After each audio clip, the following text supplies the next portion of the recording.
BCom part second अनुपात विश्लेषण के अंतर्गत अगला जो हम रेशियो ले रहे हैं वो क्रियाशीलता या कार्यकुशलता अनुपात है।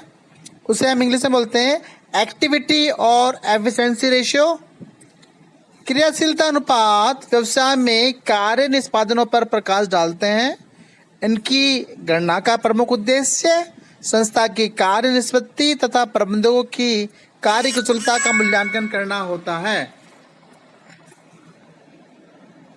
इन अनुपातों के माध्यम से यह देखा जाता है कि संस्था ने उपलब्ध साधनों व सेवाओं का कुशलतापूर्वक व लाभप्रद ढंग से उपयोग किया है या नहीं।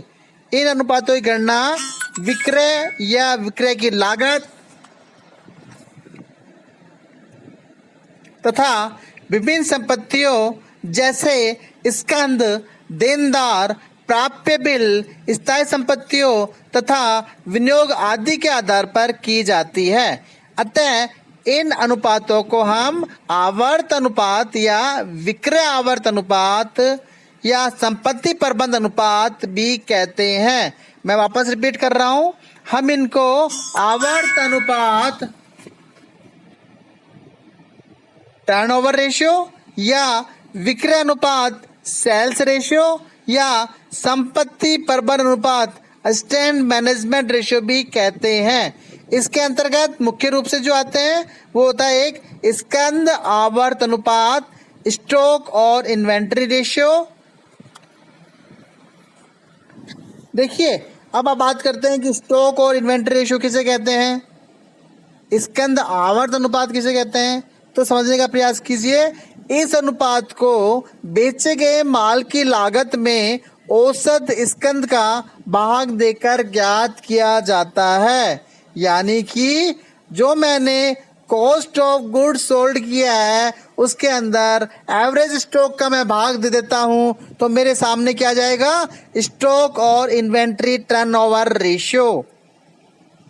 यह अनुपात हमें ये बताता है कि विक्रय में बदलने की दर क्या है। यह अनुपात स्कंद के विक्रय में बदलने की दर को बताता है। इसके लिए आपकी स्क्रीन पे एक फार्मूला आ गया है। देखिए, inventory turnover ratio equal to cost of goods sold upon average stock.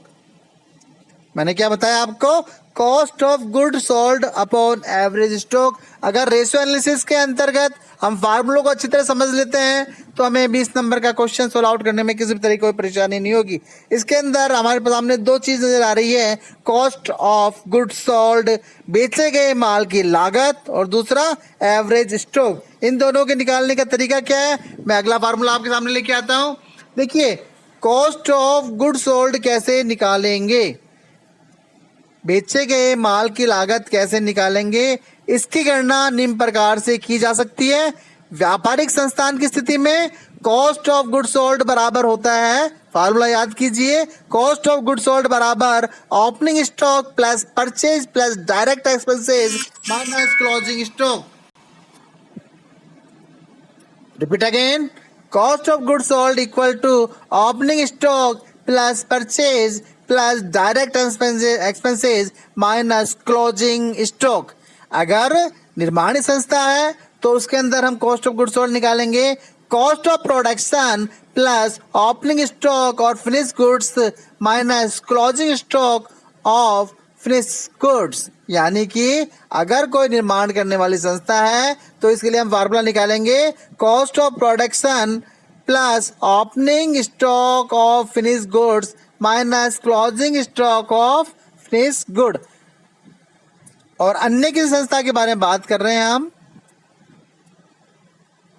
अब एक बार कॉस्ट ऑफ प्रोडक्शन भी निकालना पड़ेगा इस फार्मूले के अंदर। देखिए, कॉस्ट ऑफ प्रोडक्शन निकालने के लिए मैंने पहले आपको कॉस्ट ऑफ गुड्स सोल्ड बताया, उसमें cost of production plus opening stock of the finish good plus minus closing stock of the finish goods बता दिया। लेकिन अब मेरे सामने निकल के आया कॉस्ट ऑफ क्या है, तो देखिए कॉस्ट ऑफ प्रोडक्शन के लिए जो फार्मूला निकल के आ रहा है वो है मटेरियल कंज्यूम्ड, जो माल आपने उपयोग किया है, plus direct labour plus direct expenses plus manufacturing expenses को अगर जोड़ देता हूं, यानी कि material consumed plus direct labour plus direct expenses plus manufacturing expenses को जोड़ देता हूं तो मेरे सामने निकल के आ जाता है कॉस्ट ऑफ प्रोडक्शन। अगर हमें अन्य स्थिति में बेचे गए माल की लागत निकालनी है, कॉस्ट ऑफ गुड सोल्ड निकालना है, तो कॉस्ट ऑफ गुड सोल्ड बराबर सेल्स माइनस ग्रॉस प्रॉफिट।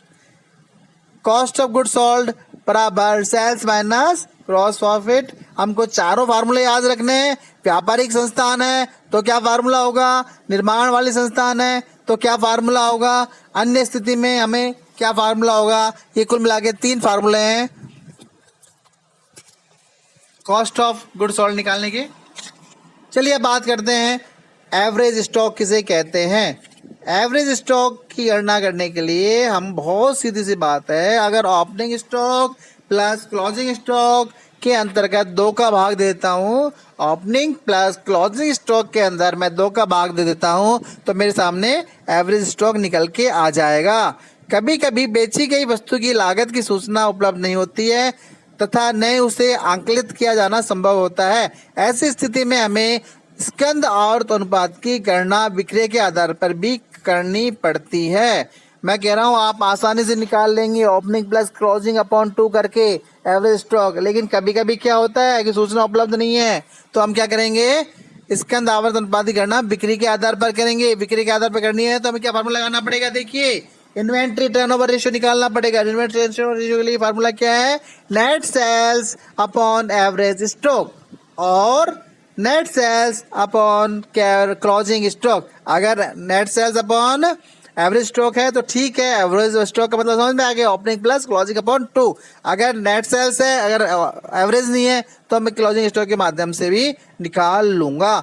उपयुक्त सूत्र में विक्रय की रकम लागत प्लस लाभ में लाभ सम्मिलित होता है, जबकि स्कंद का मूल्यांकन साधारणतः लागत पर होता है। अतः जो मैं सूत्र बता रहा हूं, अतः इस सूत्र का प्रयोग तभी करना चाहिए जब लागत संबंधी सूचना उपलब्ध नहीं हो। मैं वापस आ जाता हूं मैं क्रियाशीलता अनुपात पे। स्कंद आवर्त अनुपात मैंने आपको बता दिया है, देखिए हाँ देखिए ये स्कंद आवर्त अनुपात आ गया आपके सामने। इन्वेंट्री टर्नओवर रेशियो बराबर cost of goods sold upon average stock. तो देखिए इस फार्मूले को निकालने के लिए मुझे क्या जानना पड़ेगा, बेचे माल कीमत निकालनी पड़ेगी और एवरेज स्टॉक निकालना पड़ेगा, जो मैंने आपको बताने का प्रयास किया है। किस तरह हम एवरेज स्टॉक निकालेंगे और किस तरह हम इन्वेंट्री टर्नओवर रेशियो निकालेंगे। यहाँ मैं ये बात करना चाहूँगा कि इसका महत्व क्या है। देखिए स्कंद आवर्त अनुपात जितना अधिक होता है उतना ही अच्छा माना जाता है, क्योंकि ऐसी दशा में यह अनुपात बताता है कि स्कंद में विनियोजित प्रत्येक रुपए की एक इकाई का प्रयोग करके विक्रय की अधिक मात्रा प्राप्त की गई है। ऐसी संस्थाएं जिनका स्कंद आवर्त अनुपात ऊंचा होता है लाभ के नीचे उपरांत लो मार्जिन और प्रॉफिट पर विक्रय जारी रख सकती है। ऊंचा स्कंद अनुपात इस बात का भी सूचक है कि कम स्कंद की मात्रा पर अधिक व्यवसाय किया जा सकता है तथा स्कंद के भंडारण व अन्य व्यय में भी कम होते हैं। लेकिन यहाँ पर ये बात ध्यान रखनी है कि उच्च स्कंद आवर्त अनुपात हमेशा व्यवसाय की दक्षता व लाभ वृद्धि का सूचक नहीं होता है, क्योंकि कभी कभी ऐसा संभव है कि स्कंद में होने वाली बचत की अपेक्षा विक्रय तथा वितरण व्ययों में होने वाली वृद्धि अधिक हो। देखिए इस उपरोक्त सभी के आधार पर हम निष्कर्ष पे पहुंचते हैं। स्कंद आवर्त अनुपात नीचा होने पर निम्न निष्कर्ष पर पहुंच सकते हैं कि व्यवसाय मंदी के दौर से गुजर रहा है, अर्थात विक्रय में सुस्ती आ गई है तथा उत्पादन का प्रचलन कम हो गया। अगर उत्पाद अनुपात स्कंद उत्पादन नीचा है तो हम ये बात निकालेंगे, ये निष्कर्ष निकालेंगे बिजनेस में क्या हो गई है, मंदी आ गई है और विक्रय सुस्ती में है, विक्रय नहीं हो रहा है माल का। स्कंद में आवश्यकता से अधिक पूंजी विनियोजित है, ये भी निकालेंगे। अगर स्कंद आवर्त अनुपात नीचा है कि हमारे पास जो कैपिटल है वो हमारी स्टॉक में ज़्यादा मात्रा में है। भविष्य में मूल्य वृद्धि की संभावना या अधिक विक्रय की संभावना होने पर स्टॉक बढ़ा लिया गया है, ये भी निकाल सकते हैं हम निष्कर्ष में। स्कंद का मूल्यांकन गलत ढंग से किया गया है या मूल्यांकन विधि में महत्वपूर्ण परिवर्तन किया गया है, ये भी निष्कर्ष निकलेगा। स्कंद की मतों के समावेश में परिवर्तन किया गया है या गलत ढंग से मतों का समावेश किया गया है। देखिए एक हम करते हैं कि स्टॉक वेलोसिटी रेशियो किसे बोलते हैं। स्कंद आवर्त अनुपात की सहायता से व्यवसाय में स्कंद की गति, स्टॉक वेलोसिटी यानी स्कंद की गति की गणना भी हम कर सकते हैं।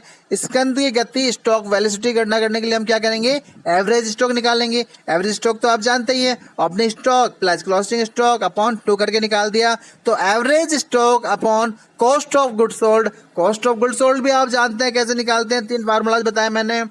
तो मैंने क्या किया, इसको स्टॉक वेलोसिटी के लिए average stock upon cost of goods sold into number of days और मंथ इन द ईयर।